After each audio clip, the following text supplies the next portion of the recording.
Our interview this morning is with Francis Skiffington, who was born in Detroit, Michigan, July of 1922. He served in World War II and also Korea in the United States, and went into the United States Army Air Corps, which turned into the United States Air Force. His highest rank attained was Major, 04. Today is Thursday, August the 14th, 2014, and this interview is conducted at Fort Worth, Texas. My name is Dale Dexheimer. With us in the room is Milton Gibson, who is our videographer.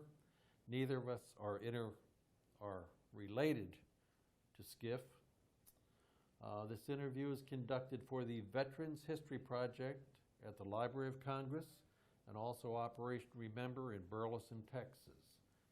And with that introduction, sir, you can tell us about your time in the U.S. military. Okay. To begin with, I wanted to get in the Navy. I didn't want anything else.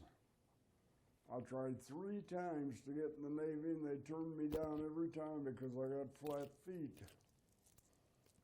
So I just said, to heck with it, I went in the Air Corps. When I enlisted in the Air Corps, they sent me to St. Louis, Missouri, Jefferson Barracks for basic training.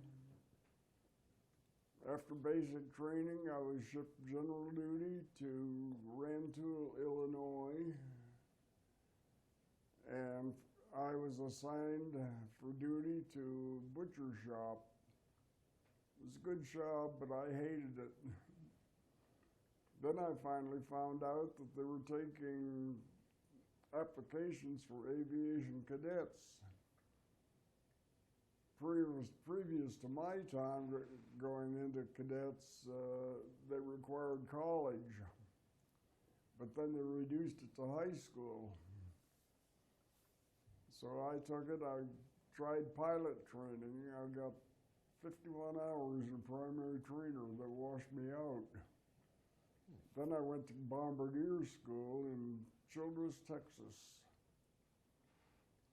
And that's where I graduated. I graduated 13 November 1943. And they sent me, first of all, to Tucson, Arizona. I was crewed up in Tucson. And from there we went to Wendover, Utah for training in B-24s. That's where I got into the 489th Bomb Group. When our training was completed there, they shipped us out as a group, and we flew our airplanes over to England. Went by the southern route. We went from the United States down to Florida. Florida went down to South America. South America, we flew across the ocean to Dakar. From Dakar, we went to Marrakesh. From Marrakesh, we went up to England. That's when I got my bomb group that I was stationed with. They had so many bomb groups and so many airfields there that when we landed at Land's End in England, they would gather up maybe about 10 airplanes, fly somebody that was familiar with the area, and he would lead them all. When they came to give them base, they'd call the crew and say, okay, that's your base. I'd peel off and go and land, and that's what we ended up doing. But I ended up flying 32 missions out of England. My base was at Halesworth.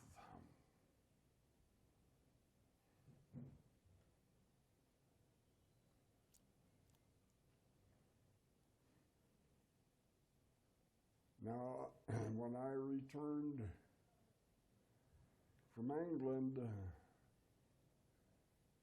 I got out of the service. I stayed out for 10 months. Got married. And I decided I liked the military better than anything else I was doing, so I went back in. But I was an enlisted man. I had a reserve commission. I asked for recall as a reserve officer when the Korean War started, and they turned me down. Surprisingly, they called me back. So I went to, well, I took training in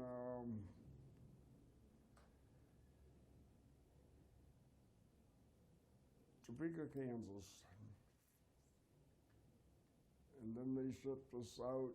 We flew to Okinawa. I was stationed in Okinawa, and that's where we flew our combat from. Fly up into Korea and drop our bombs and come back.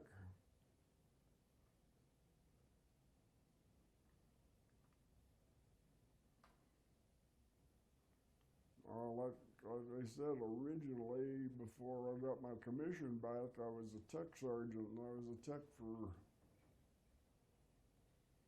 I don't know, a couple of years, I guess. In fact, it was more than that, because I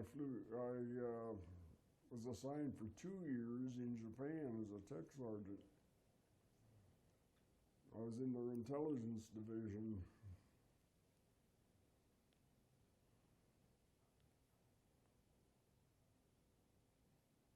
So when I got recalled, they sent me to Bombardier Refresher,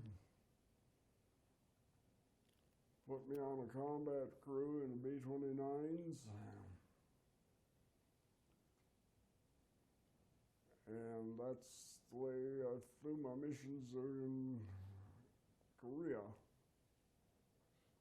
We finished our combat tour, getting ready to come home. I had already written to my wife saying that I was done and I'm coming home. My pilot, he went up on a flight with our replacement crew. 2 B-29s flying in formation over the ocean, and they collided. The airplane that he was on went down and was never found. Well, when that happens, they put an aircraft commander on my crew and put us back to flying again.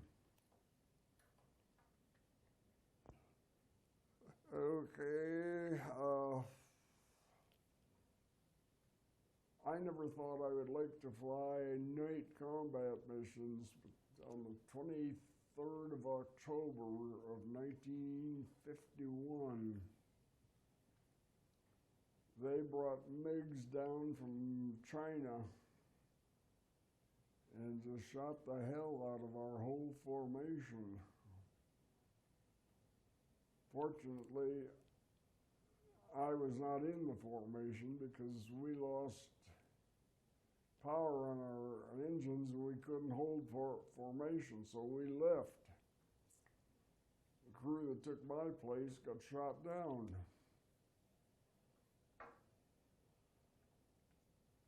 So when I finished there, came back to the States, and I was stationed at Barksdale in Shreveport, Louisiana. And I was B-29s there. But then they sent me to what they call AOB school, which is Aircraft Observer Bombardment. And it involved bombing, radar, navigation. Well, I took bombing refresher, of course, because I was already a bombardier. Then we went to Ellington for our radar course. After we finished that, they sent me out to California for my navigation phase. So when I finished that and got my rating, they assigned me to the 40th Bomb Wing at Salina, Kansas. I was there for 6 years.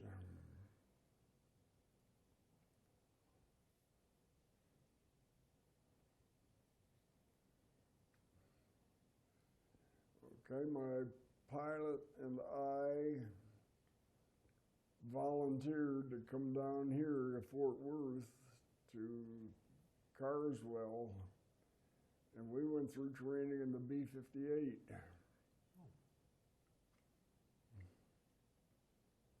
So I was in that for 4 years, and they were transferring the bomb wing from Carswell to Little Rock. Left me behind because I was a reserve officer and they gave me a date of separation. So obviously they wouldn't take me with them. They left me behind. I ended up in the 7th Bomb Wing here at Carswell. That's when I retired.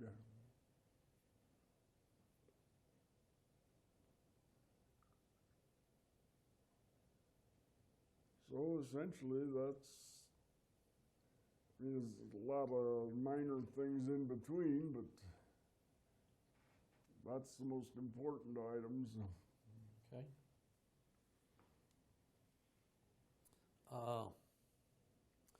If we go back, you wanted to go in the Navy. What year would that have been, Skiff? Before the war, or had the war already started? It was both. Before the war, I tried Naval Reserves in Detroit. They turned me down. Flat feet. So when the war started, I figured, well, they're going to relax. So I went downtown to the Federal Building and tried to enlist in the Navy.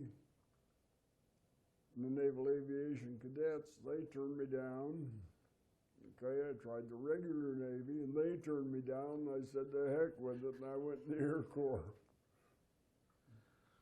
I'll be quite honest with you.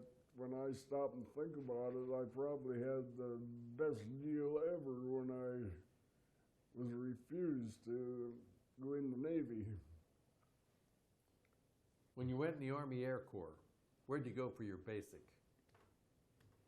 Well, my basic training was at Jefferson Barracks in Missouri. Missouri, okay.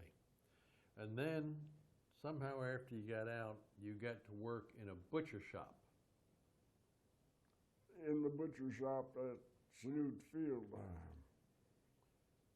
You hated that. Oh, yeah, I couldn't stand it. It was a good job. What didn't you like about being a butcher? I don't know, it just didn't appeal to me. Okay. But as a butcher, you would get a quarter or a half of beef and cut it up to be used in a mess hall?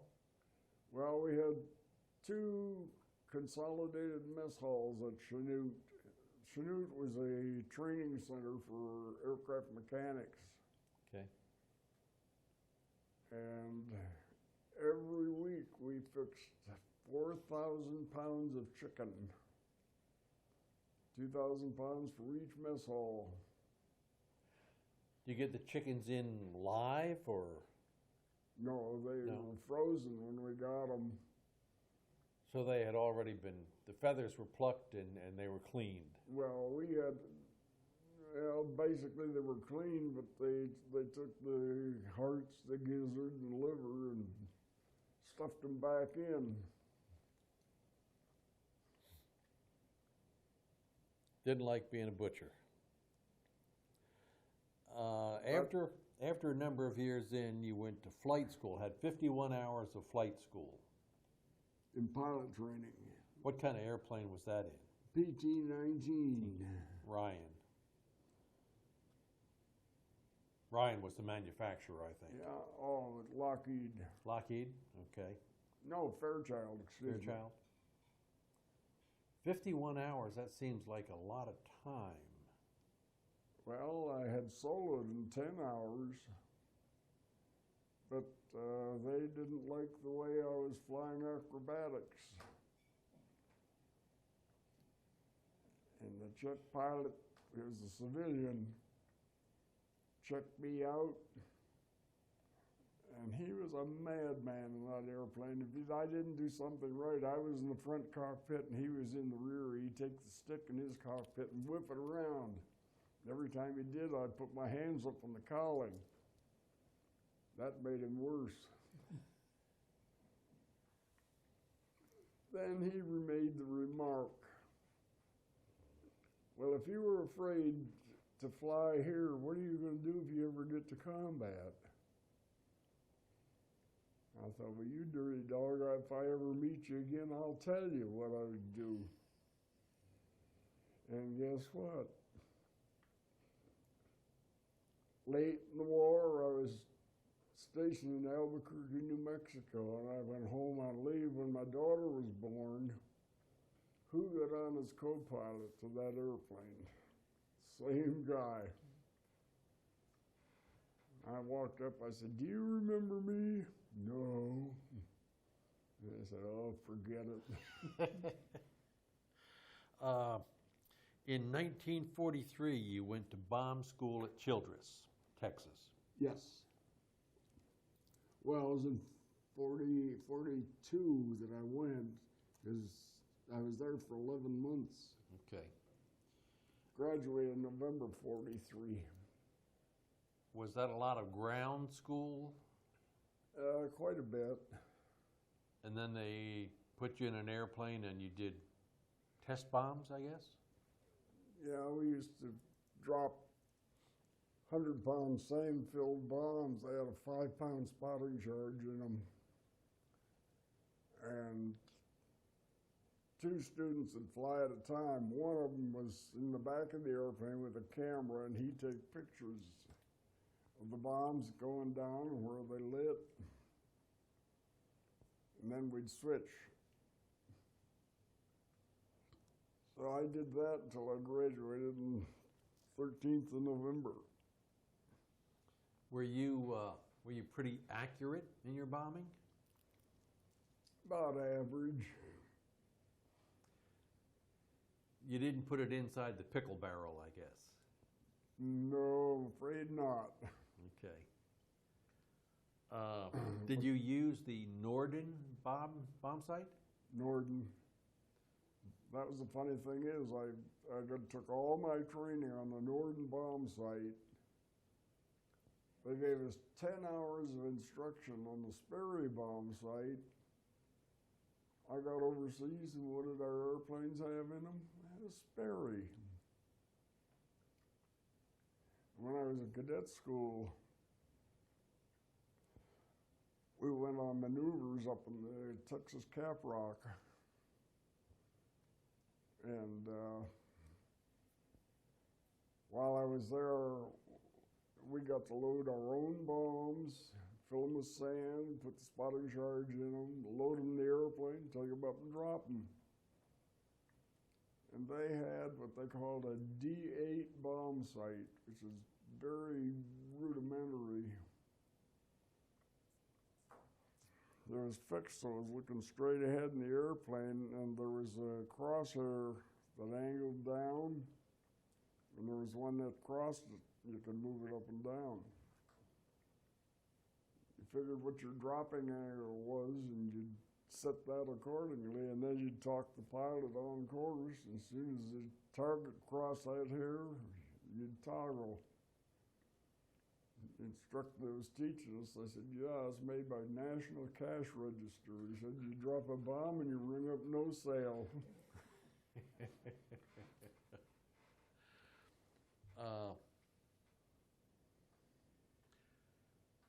I guess you were good at math and geometry? Wouldn't there be a lot of math and geometry involved in that stuff, Skiff? Well, I'll be honest with you, when I was in high school, I ducked algebra. I hated math. I didn't take any algebra. I took all the shop courses I could get. Then what I discovered when I went to bombardier school is I had to know algebra. 'Cause I had to use that to compute my bombing altitudes. Then I had to go to a bombardier refresher school for that.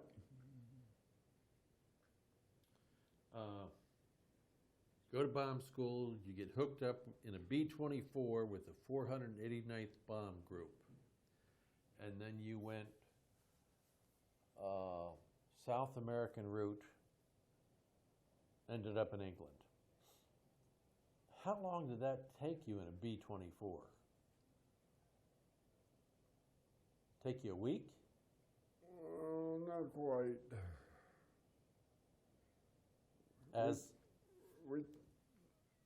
I can't recall where we left from Florida, but we flew to Puerto Rico, landed there, stayed overnight, took off the next day, flew into South America,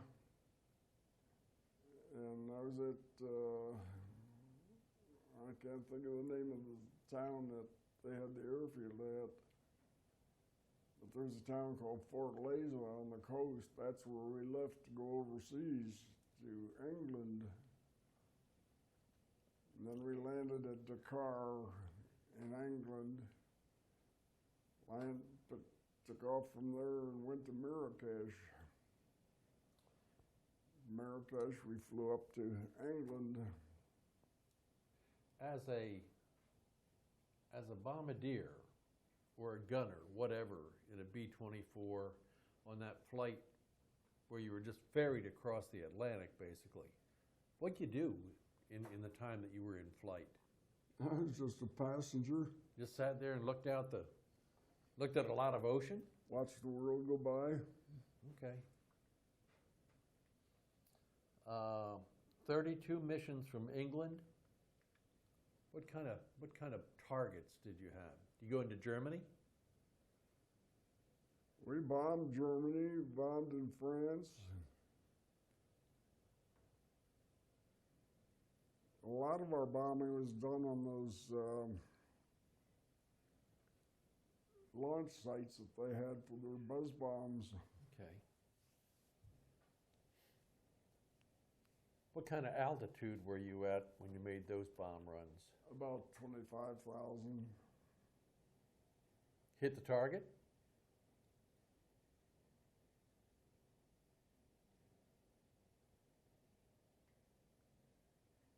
Yeah, and then I became familiar with atomic weapons. I was stationed in Salina, Kansas for 6 years, and I flew in B-47s there. So you made the transition from propeller reciprocating engine to jet engine aircraft? Yes.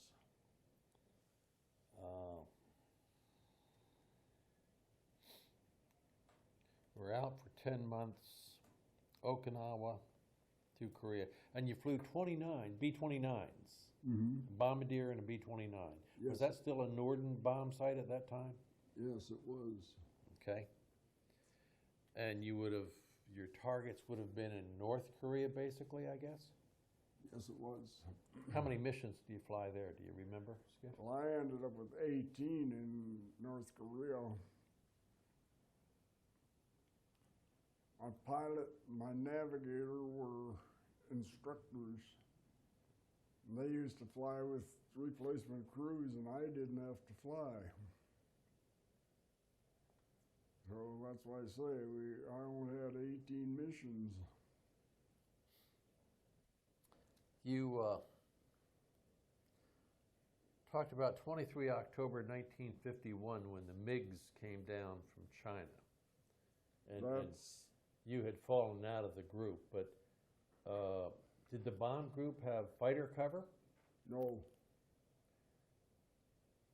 after the MiGs came, did you have fighter cover then? Well, that mission was the last daylight mission we flew. From then on, they changed us to night. Okay. So really, it wasn't feasible to give us fighter cover. Was the Norden bomb site good both day and night? Oh yeah. As long as the target was lit to where you could see it. Visible? Okay. The MiGs, they would have been 15s, I guess, MiG-15 that came down from China? Well, we had a strong suspicion that the Russians were flying those Chinese airplanes. You ever hear any radio transmissions or anything to? No. But they used to have what they called frontline support. And there was three of them. I can remember the names of two of them. One's Dennis and one's Bromide. And when we were scheduled to fly with those people, we'd fly up into North Korea or up into South Korea, contact them on the radio and tell them we were there for available for targets. They would give us what was like a GCA in reverse. They'd pick us up on radar and direct us into the target, tell me how many bombs they wanted dropped and what the interval, and that's what we would do. And that would have all been from a B-29. Mm-hmm. How many crew members you have in that 29? 10. 10?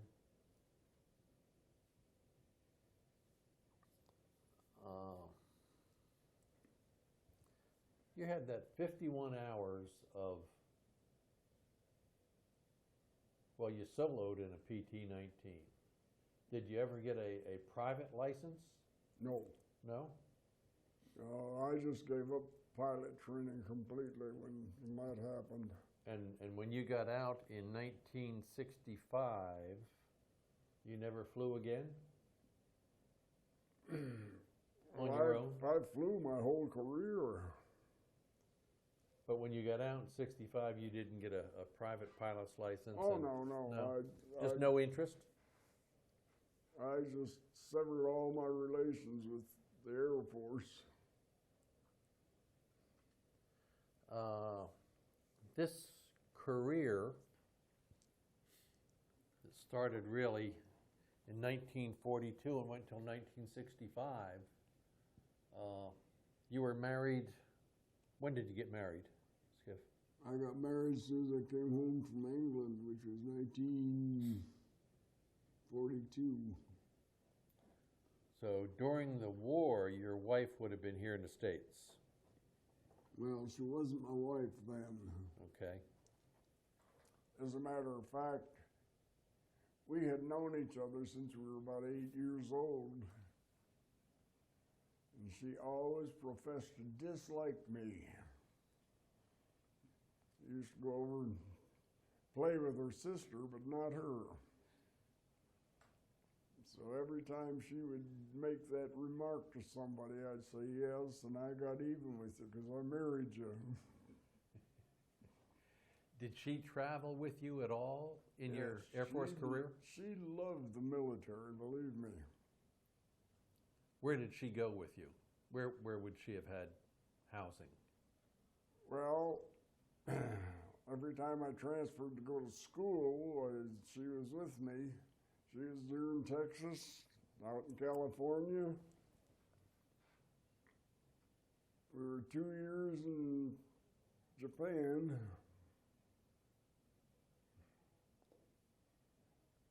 I had one daughter was born over there. Of all the places that you have had duty, which one did you enjoy the most? I think right here at Carswell. Okay. I was in 43rd Bomb Wing there, and it was a great bunch of people. Our wing commander was Brick Holstrom, and he was a Doolittle flyer. Okay.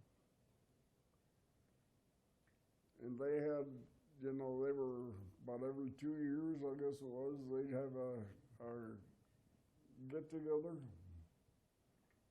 They had one at Carswell one year. I was out on the flight line pre-flighting my airplane, getting ready to fly. And they brought the author of 30 Seconds Over Tokyo. They brought him out and introduced me to him. And he just wanted to see one of the airplanes. In your career, you were in B-24s, B-29s, B-47. 47, 58. 58. You ever get into 52? They came after you. I was around the 52s when they put me in the 7th Bomb Wing. Like I said, I was in intelligence. And I was responsible for two classified accounts. And they were both combat missions of the 7th Bomb Wing. But they used to fly that mission where they'd take off B-29s or B-58 and fly over Spain or in that area and orbit, come back. Every time they'd come back and land at the base, I'd have to meet the airplane and get their classified material off of it. But other than that, that's the only relationship I have with the B-52. Let me back up here a second, Skiff. When you were on your combat missions, B-24s during the war, 29 in Korea, as a bombardier, if you're in the air for 12, 13 hours, how much of that time were you busy as a bombardier? Well, let me put it to you this way. When I got over in England, the way they flew, the airplanes were all in formation. And the bombardier that was aiming at the target was in the lead aircraft. So obviously, all the bombardiers couldn't use that target. So we ended up as gunners more than we did bombardiers. That's what I was doing in that nose turret when that flak came through there. Good thing you brought that up. Was that over Germany? Well, I flew some targets over Germany. Where did you get the flak, though? We bombed Oschersleben one time, which was a aircraft plant, and bombed at Munich and several others. Do you remember the mission where you got the flak, though? Pardon? You remember the mission where you got the flak? We were coming home from a mission. It was almost dark. We were over Rouen, France, when this thing came through the airplane. Of course, France was still occupied by the Germans. Yes. Do you know what kind of gun that came from? I think it was an 88 millimeter. That was the one that everybody talks about. Hold that piece of shrapnel up, if you would, Skiff, so that.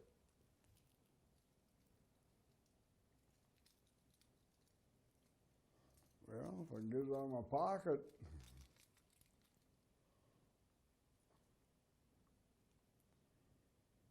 Is that good, Milton? hold it in front of your shirt, into the white of your, the front Yeah, okay. work? That's- Okay. And you were in the nose of a B-24, Yes. came through the plexiglass, hit a brace, hit you, ended up in your lap. Yeah. Well, even more than just hitting me, it went back toward my flight suit, smashed my switch box behind me. That's when it ended up in my lap. I guess that was a proximity fuse and the just shrapnel all over? Is that how they worked? I don't know if Germany used the proximity or not, but it was pretty heavy. It was flak on that particular mission, and it was just dark enough you could see the things going off. And when that thing hit the airplane, it sounded just like somebody taking a baseball bat and hit the side of the plane with it. When it ended up in your lap, Mm-hmm. you pick it up? Oh, yeah. Was it hot? It was hot. You have gloves on? So it didn't burn you, but you knew that it was hot metal. Yeah. You were about that close. That's the only, I guess that's the only time that you were actually hit by flak. I guess you came under flak, you came under fire. You did Oh, quite 30. frequently. 32 missions, so would you have had flak or German fighters in all of those missions? Well, fortunately, we were never attacked by fighters. You were flying daylight missions? Yes. Okay. Now, I could look out in the distance and see our fighters, and they were flying combat against the Germans, and you could see them out there in the distance. But I don't know why it was they never hit us. When you got out in 1965, almost 50 years ago now, what'd you do when you got out, Skiff? Oh, I had several different jobs. Very first one I had, I went to plumbing school. I got a job out here at Carswell with housing maintenance, doing plumbing work. I did that for 13 years.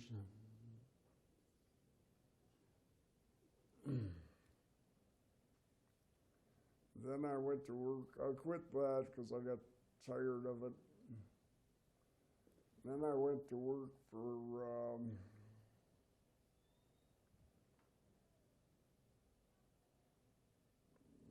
shoot, I can't think. It's an oil services company. I keep thinking Halliburton, but it was not Halliburton. Same kind of an outfit, though. Yeah. I went to work for them, but they went out of business. So that's when I ended up, well, you might say my wife and I swapped positions because she said, all the years you were in the service, I stayed home and cooked and took care of the kids. Now it's your turn. She went to work for Tarrant County at the courthouse. And I did stay home and take care of the kids. Skiff, we've done, I guess you're number 141. We've done 141 of these interviews. You're the first guy that ever brought his own piece of shrapnel. Really? We appreciate your spending the time with us, sir. We appreciate your time in the military, what you've done. You know, I had a sad experience my pilot in B-29s out in Okinawa, the one that was flying formation,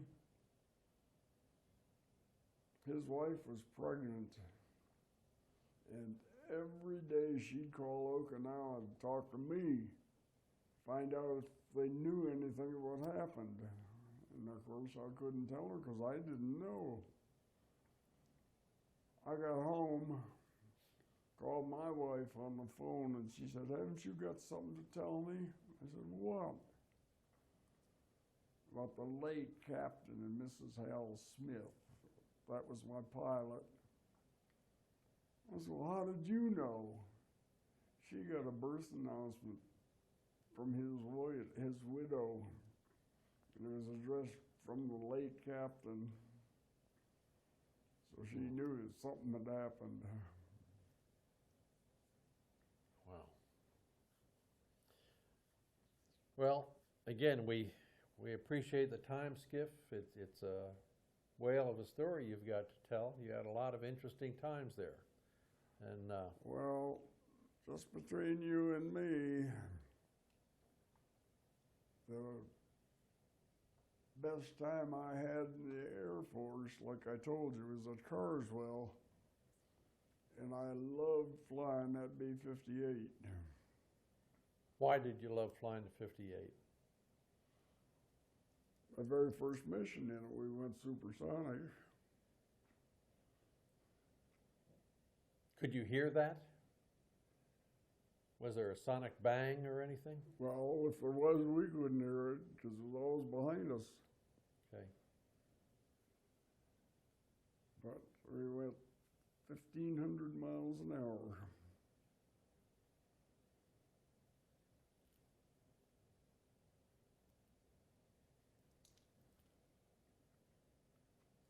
How many missions do you have in a 58? It was always just training. Training. You do in-air refueling? Oh, yeah. My pilot was an outstanding pilot in everything, and he'd get on those tankers and he just suck it up. You hoped he was good. I knew he was good because I had a lot of comparison. The first aircraft commander I had, he was a fair weather pilot. Just let the weather turn a little bit and say, "Okay, Andy, you got it." And it clear up, "Okay, Andy, I got it." I was sitting up the nose. I said, "I wish the hell you guys would tell me who is flying this airplane." But he finally quit flying, and Andy was my co-pilot then, and he upgraded to aircraft commander.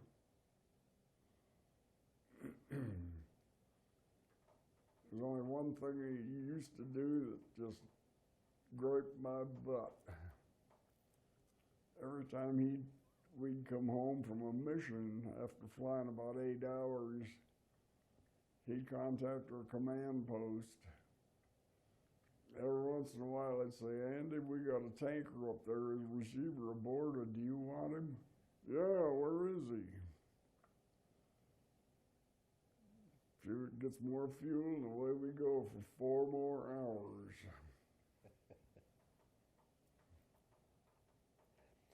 Well, Skiff, we certainly appreciate your time, and again, I say your time in service, and we're about done here, sir.